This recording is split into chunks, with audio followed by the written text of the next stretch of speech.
Assalamualaikum and hi everyone. Welcome to my management video, and in today's video I will be talking about managerial decision making. In this chapter, I will describe about the decision making process that managers will go through, and I will also explain the approaches managers can use to make decisions. Then, I will explain about the types of decisions and decision making conditions managers face, and lastly I will explain about group decision making.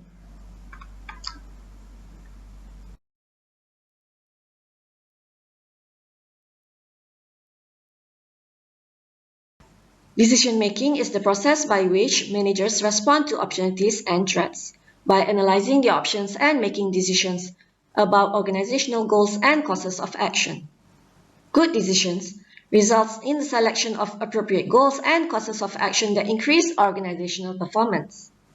In our lesson, decision-making process is a set of 8 steps that begins with identifying a problem, moving through selecting an alternative that can overcome the problem, and concludes with evaluating the decision's effectiveness.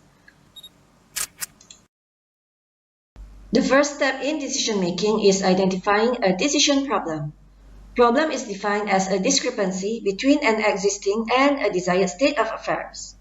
To identify a problem, managers need to compare the current state with some standard. Apart from problem, managers also might need to make decisions when they face certain opportunities. Once a problem is identified, next, the manager needs to identify the decision criteria. This is the second step. For example, if the manager has a problem with the company's car, he might need to purchase a new one and therefore need to identify the decision criteria that is important when purchasing a car, such as price, model, size, manufacturer, options, or repair record. Next step is to assign weights to the criteria. It is necessary to allocate weights to the items listed in step 2 in order to give them their relative priority in the decision. A simple approach, the most important criteria will be given the biggest weight compared to the others. For example, when purchasing a car, the criteria in terms of the price might be the most important and therefore have the biggest weight compared to the others. The decision maker will list down all the alternatives that could succeed in resolving the problem. Once identified, the decision maker must critically analyze each alternative. Each alternative is evaluated by appraising it against the criteria and weights established in step 2 and step 3. So now it's time to choose the best alternative among those that have been listed. From this figure, we can see that Toyota Camry has the highest total score and therefore will be chosen as the best alternative.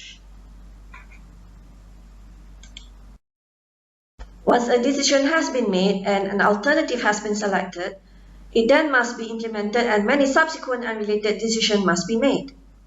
In general, to ensure that a decision is implemented, top managers must assign to middle managers the responsibility for making the follow-up decisions necessary to achieve the goals. The final step in decision-making is to evaluate the result of the decision to see whether it has corrected the problem. A significant amount of learning can take place when the outcomes of decisions are evaluated, and this assessment can produce enormous benefit.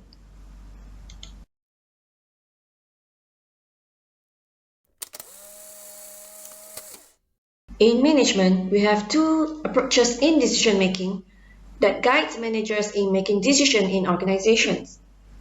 The first approach is known as the rational model. Rational decision-making involves making consistent and value-maximizing choices. Usually, decision-making in rational model will be rational, systematic, and logical, with the assumption that the managers have complete and accurate information. However, this approach is not a very realistic approach, especially when making decisions about things that have never been done before. We don't have enough and complete information. Most decision makers don't fit the assumption of perfect rationality. Therefore, the behavioral model of decision making is more realistic and suggests how decisions are actually made. In many cases, Managers act under the condition of bounded rationality. Bounded rationality here means that the managers are limited in terms of the ability to process information. They might be limited in terms of the time that they have or limited information.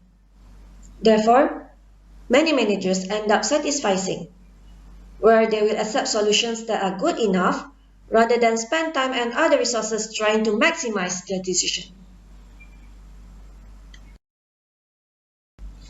When managers satisfy in making decisions, they tend to make shortcuts and end up with some kind of mistakes or errors.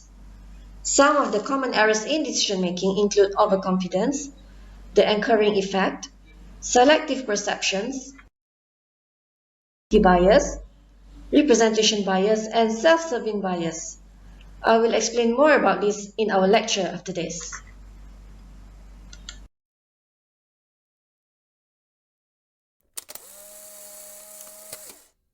As we all know, we usually make decisions when we have a problem. Basically, in management, we have two types of problem.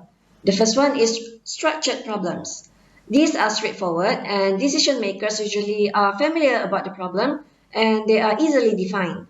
For example, in the organizations, managers usually have problems with employees who always come late or suppliers who is late with their deliveries or even machines that are not functioning well. On the other hand, we also have unstructured problems. These refer to problems which are new or unusual, and information about such problems is ambiguous or incomplete. Unstructured problems usually are difficult to recognize upon initial occurrence, and they also may require specific analysis and research to fully understand. For example, unstructured problems include the decisions to enter a new market segment, or when a company decides to invest in an unproven technology. For example, when IBM company created the first ever smartphone in the world in 1995. Now let's look at the types of decisions. First, we have the program decisions, which related to structured situations.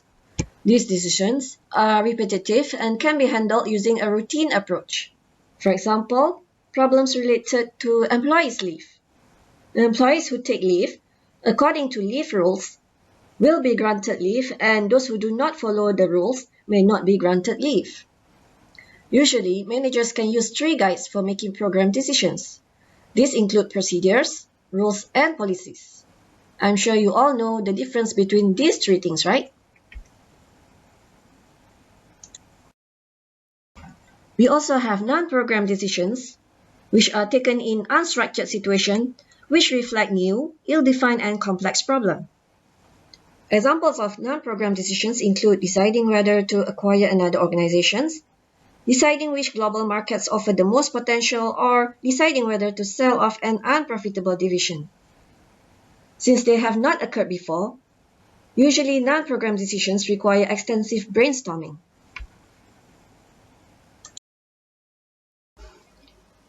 Exhibit 4.8 here describes the relationship between types of problems, types of decisions, and level in the organizations. Structured problems are responded to with program decision making.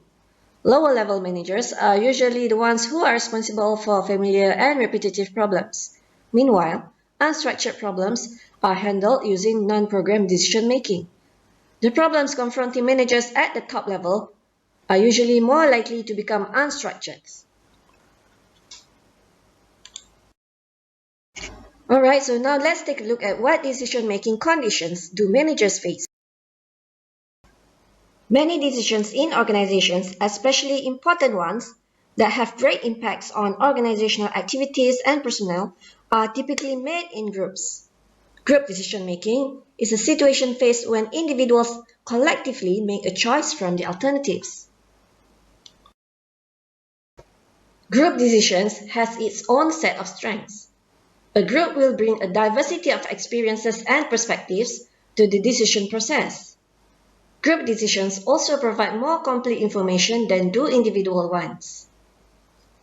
Apart from that, groups also generate more alternatives, and group decision-making increases acceptance of a solution, so people will be more receptive to the solution that has been chosen. and this process increases legitimacy. But at the same time, there are some disadvantages of group decision making. First, it is very time consuming. And second, some members might dominate the discussion more than the other members. This is what we call minority domination. Also, some members might not be clear with their responsibility in the group. So, this might be related to ambiguous responsibility. And lastly, there might be some pressures to conform. This actually relates to the problem of groupthink. So what is actually groupthink? Groupthink happens when a group exerts extensive pressure on an individual to withhold his or her different views in order to appear to be in agreement.